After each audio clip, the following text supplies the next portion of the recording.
তাই আমার দ্বিতীয় ক্লাসে আমার এক ডিপার্টমেন্টের টিচার উনি ফার্স্ট বেঞ্চ থেকে একদম পিছনের বেঞ্চে আমাকে পাঠিয়ে দিয়েছিলেন। আমি পলিটিক্যাল সায়েন্সের ছিলাম এবং তিনি বলেছিলেন যে এটা মাদ্রাসা না ইউনিভার্সিটি, অনেক বিরাট ক্যাচাল।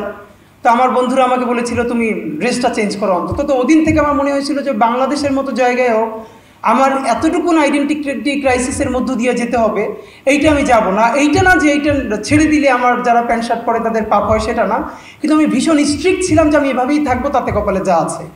তো ব্যাপার যেটা হলো, যখন শাহবাগ চলে তখন আমার ডিপার্টমেন্টের চেয়ারম্যান ম্যাম, নাম বললে অনেকেই চিনবেন, উনি বাংলাদেশের একজন প্রথিতযশা বুদ্ধিজীবীর ওয়াইফ, দুজনেই বুদ্ধিজীবী। তো পুরো ক্লাসে 280 জন, তখন আমরা সেকশন ভাগ হয় নাই, আমার মাথায় টুপি আর 3-4 জন। তো ক্লাসে পড়া জানানোর জন্য আমাকে ম্যাম জিজ্ঞেস করলে এই হেফাজত দ্বারা, মানে আমাকে করে বলল। তো আমার ভীষণভাবে মনে আছে, এবং তিনি আমাকে বলেছিলেন হেফাজতের আমির, কারণ তখন তিনি জেন্ডার অ্যান্ড উইমেন কোর্সটা পড়াচ্ছিলেন।